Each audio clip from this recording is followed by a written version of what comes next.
मंडळ वर्धमान नगर नागपूर महान त्यागी बाबा जमदेवजी यांच्या आदेशाप्रमाणे भगवत गुणाची पंधरवाडी चर्चा बैठक गट नंबर 9 मध्ये बाबांचे सेवक रांगालेजी यांच्या निवासस्थानी सुरू आहे। या बैठकीमध्ये सृष्टीचे व बुद्धीचे निर्माता भगवान बाबा हनुमानजी उपस्थित आहे। भगवंतांना माझा प्रणाम। तसेच आम्हा सर्वांचे सद्गुरू मानव धर्माचे संस्थापक महान त्यागी बाबा जमदेवजी उपस्थित आहे। बाबांना माझा प्रणाम। बाबांच्या संघर्षमय जीवनात अहोरात्र साथ देणाऱ्या आम्हा सर्वांच्या लाडक्या आई मातुश्री आई वाराणसी जमदेवजी ठोबरेकर आई उपस्थित आहे। आईंना माझा प्रणाम। त्याचबरोबर आजच्या या चर्चा बैठकीच्या अध्यक्षपदाला माझा नमस्कार। उपस्थित प्रामुख्याने चर्चा बैठकीमध्ये उपस्थित परमपूज्य परमात्मा एक सेवक मंडळाचे माजी संचालक गट क्रमांक 9 चे मार्गदर्शक वासुदेवरावजी पडोळे काकाजी यांना माझा नमस्कार। परमपूज्य परमात्मा एक सेवक मंडळाअंतर्गत गट क्रमांक 9 चे मार्गदर्शक भोजराजी नागतोडे साहेब यांना माझा नमस्कार। मंडळाअंतर्गत कार्यकर्ता श्रोते बाबा ढांडेजी व गटातील कार्यकर्ता सहारेजी गाडवेजी येवलेजी आजच्या बैठकीचे संचालन करते बंधुभाऊ बोंबरे व सर्व कार्यकर्ता मंडळी उपस्थित सर्व बाबांचे सेवक सेविका बालसेवक सर्वांना माझा नमस्कार।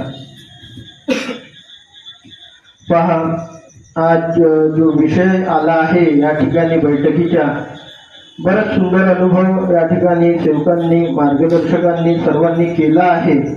या माध्यमातून जे काही साध्या कार्यातले सेवक आहे आजच्या या बैठकीमध्ये त्यांना एक नवी सीख या अनुभवातून बाबांची शिकवण किंवा जर उद्या चालून मार्गदर्शकांनी त्यांना जर त्यागाचे कार्य दिले तर काय काय प्रसंग या त्यागाच्या कार्यामध्ये येऊ शकतात हे त्यांना कळलं असेल आणि या प्रसंगातून कसं बाहेर निघायचं हे सुद्धा या बैठकीत त्यांना समज आलीच असेल।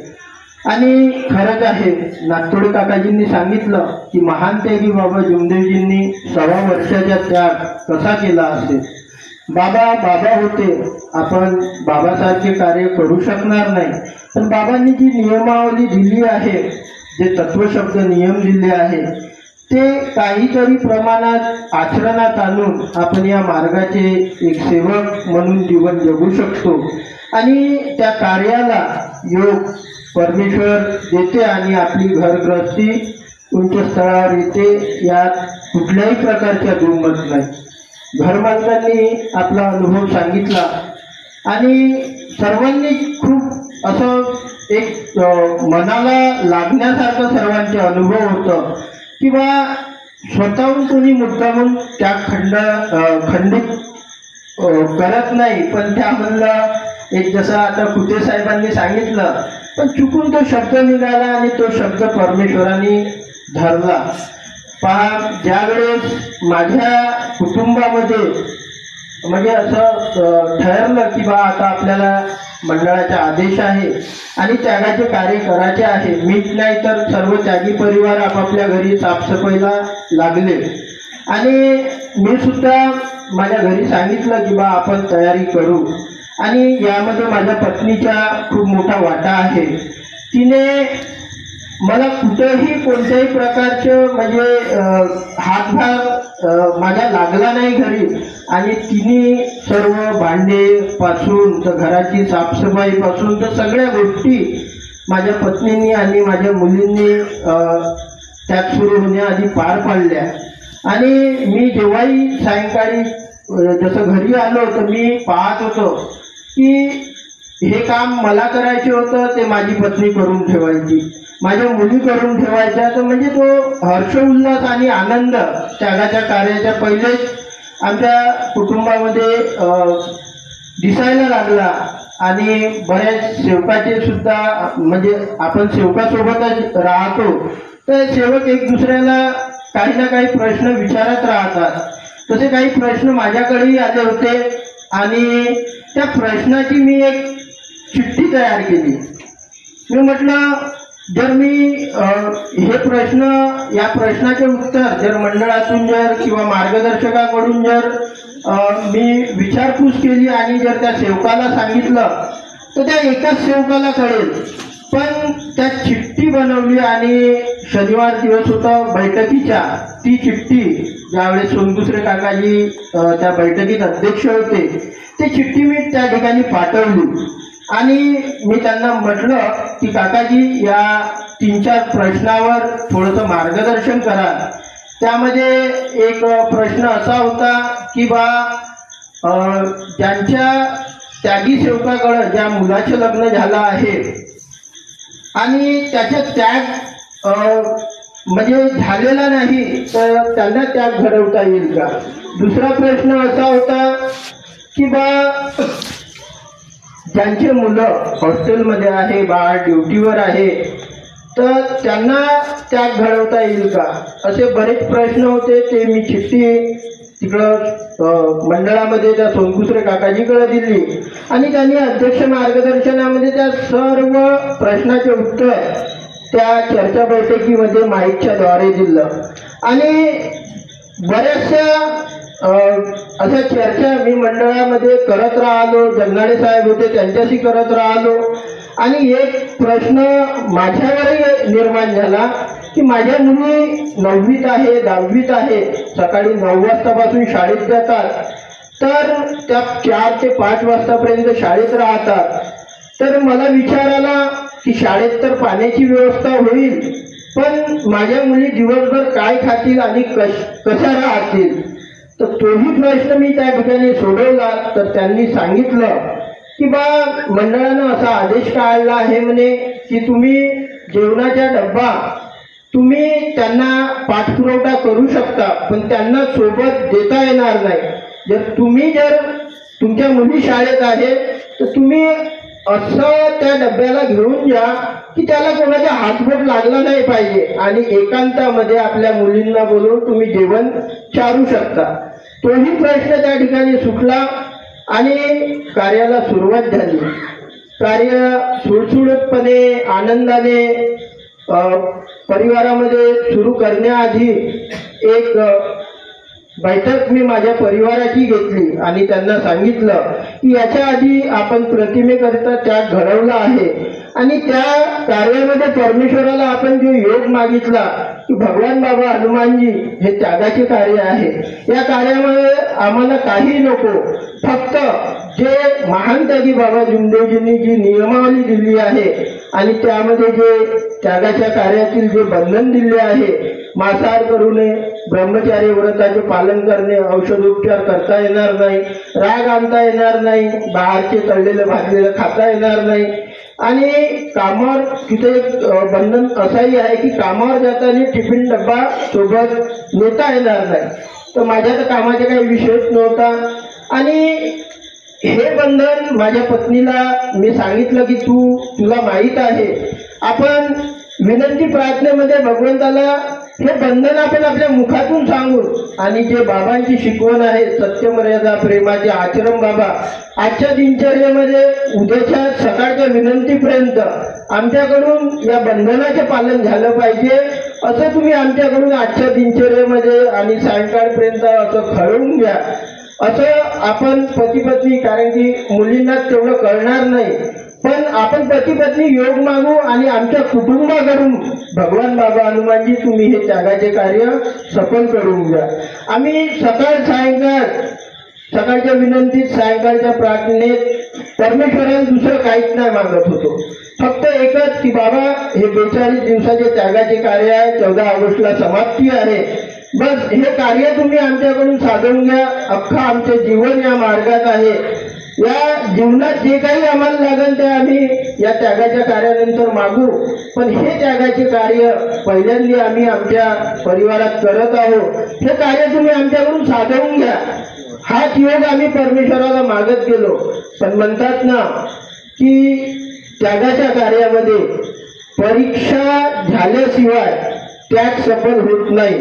हा माझ्या अगोदर जो आम्ही त्याग घडवला तेव्हाचा अनुभव होता, कारण की माझी मुलगी 2-3 वर्षाची होती जेव्हा आम्ही प्रतिमेकरता त्याग केला तर तिला एक लहानसा गोटा म्हणजे असा खडा रुतला होता आणि त्याच्या रूपांतर असं झालं की तो पाय पूर्ण सुजून गेला होता. पाय सुजल्यानंतर जेव्हा आम्ही त्या फोडला जेव्हा त्या पायाला दाबलं तर तिथून रक्त आणि पू असा चिरकांड्या उडल्या तर भिंत लाल झाली होती. तर तो त्यावेळेस त्या परमेश्वरानं आमची मदत केली आणि कुठल्याही प्रकारची औषध उपचार न करता त्यावेळेस त्या परमेश्वराने तो शब्द ठेवता बरोबर तिला तीर्थ देता बरोबर त्यावेळेस जेव्हा आम्ही फोटो करता त्याग केला त्यावेळेस ते दुःख रातभरामध्ये तिच्यामध्ये पायाची जे ह्या होतं दुःख होतं ते बरं झालं होतं. आणि याही त्यागामध्ये शेवटला खूप असं त्रास झाला. त्रास तो फक्त झाला तर मला झाला कारण की 4 तारखेला त्यागाचे कार्य सुरू झाले. 3 तारखेला मी एक सायकल आणली. मी म्हटलं सर्व मॉर्निंग वॉक करतील इकडं तिकडं जातील तर मी आपलं एक सायकल घेऊन घुमा फिरायला जायचं भवनाकडं किंवा जिथं म्हणन तिथं. आणि 4 तारखेपासून मी सायकल चालवणं सुरू केलं. कधी रनिंगही मारत होतो आणि मला कळलंच नाही की बा जास्त एक्सरसाइज केल्यानं किंवा सायकल चालवल्यानं माझ्यावरही दुःख निर्माण होईल. आणि झालं दुःख असे आले की सायकल चालवता चालवता माझ्या दोनही जांघा शिलून गेल्या. कारण की खूप दिवस झाले आम्ही व्यायाम सोडला किंवा सायकल चालवणं सोडलं आणि आता मनात असा विचार आला की बा आता आपण कुठेतरी फसलो. म्हणजे आडर मुझे मारवाली किस्सा मी माझ्या हातानं केली आणि औषधोपचार आपल्याला या कार्यामध्ये करता येत नाही. तर आता कसं होईल. पण आठवण त्या पुराण्या दिवसाची आली की जेव्हा माझी 2-3 वर्षाची मुलगी ते दुःख सहन करू शकली तर मी का नाही करणार. परमेश्वर मला साथ देईल. माझी हात परमेश्वर ऐकेल. म्हणून मी माझ्या पत्नीला सांगितलं आणि पाठावर आम्ही शब्द ठेवला की बाबा जो काही बिलकुल किंचितच दिवस त्यागाचे वाचले आहे आणि हा त्रास झालेला आहे. चालायला गेलं तर माट्या घासायच्या आणि दुःख ही चर्चा बैठक आहे. या चर्चा बैठकीमध्ये जे काही आपल्या जीवनात घडलं ते सांगणं खूप गरजेचे असते कारण की अनुभवातून दुसरा सेवक जागते. आणि जेव्हा मी जीन्स घालून चालत होते तर माझे दुःख मला समजत होतं. जर मी इथं कितीही मी माझ्या तोंडानं म्हणेन तर कोणाला असाच होईल किंवा नाही होईल पण माझी व्यथा मला कळत होती की मी पुण्यामध्ये याच्यानं समोर आहे म्हणजे माझ्यावर काय बितत आहे. आणि शब्द ठेवला तीर्थ बनवून प्यायच्या आणि रोज सकाळी सेवक मॉर्निंग वॉकला पैदल घुमायचे तर मी एका ठिकाणी बसून राहायचं आणि मनातल्या मनात भगवंताला विनंती करायची की बाबा माझ्या मुली शाळेत जाऊन राहिल्या मंडळाने भले आदेश दिला का तुम्ही त्यांना डब्याचा पाठपुरवठा करा पण तो डबाही मी त्यांना देत नाही. माझ्या मुली 9व्या-10व्या वर्गात असताना दिवसभर उपाशी आहे. बाबाच्या तुमच्या सेविका आहे. माझ्या एक मुलगा 4 वर्षाचा आहे आणि एक मुलगी 6-7 वर्षाची आहे. त्यांना खाजा खाण्याकरता सूट आहे पण बाबा ते खाजा नाही खाऊन राहिले. आणि आम्ही माझा लहानसा मुलगा 4 वर्षाचा मला म्हणतो की पप्पा आपल्याला हे नाही चालत का पप्पा ते नाही चालत का. आणि आमच्या शब्दाची ते लहान मुलं अंमलबजावणी करत आहे. बाबा त्यांची मेहनत त्यांनी जे समोर येऊन जे परमेश्वराविषयी जे कार्य करण्याची जे निश्चय दाखवला तो वाया नाही गेला पाहिजे. बाबा तुम्ही काहीतरी करा आणि हे जे माझ्यावर आलेले हे दुःख दूर करा. पहा जे रक्षा आणि तीर्थ होती ती मी एका प्लेटमध्ये घ्यायच्या आणि 41-42चा फुका मारून एकांतामध्ये एका रूममध्ये जाऊन ती लावायची. आणि पहा असं करता करता 41 दिवस पूर्ण झाले आणि ज्या दिवशी 42व्या दिवशी समाप्ती झाल्यानंतर असा अहसासच नाही झाला की मला काही झालं होतं. आणि 42व्या दिवशी इकडे समाप्ती झाली आणि माझे परिपूर्ण दुःख दूर झाले. म्हणून समस्या त्यागाच्या कार्यामध्ये येईल, कधी कोणती समस्या येईल सांगता येत नाही. पण जर आपण त्या परमेश्वरावर आपलं सर्व काही भार सोपलं की बाबा तुम्ही आहात, तुम्ही सर्व करा, तुम्ही सर्व आहात, कारण की आपण मानव आहोत. जर आज मी कितीही म्हणेन की मी चुकलो नाही, पण मी कुठं ना कुठं चुकलो असेल, कारण की मानव हा चुकीचा पात्र आहे. जो चुकत नाही तो परमेश्वर आहे. म्हणून कुठं ना कुठं बाबा या कार्यात अजून कुठं ना कुठं माझ्याकडून बोलण्या चालण्या वागण्यात जर कुठंही मी चुकलो असेल तुम्ही दिलेल्या तत्वशब्द नियमात, तर त्याची मी भगवान बाबा हनुमानजी आपणास माफी मागतो. महानतेगी बाबा लिंदेजींना माफी मागतो. मातोश्री वाराणसी आईंना माफी मागतो. उपस्थित सर्व सेवक सेविका बालसेवक सर्वांना माफी मागतो. आणि ते त्यागाची कार्य 12 वर्ष छानरित्या परमेश्वरा आपण माझ्याकडून माझ्या कुटुंबाकडून आपण पार पाडून दिले, याच्याबद्दल धन्यवाद म्हणतो. सर्वांना माझ्या नमस्कार.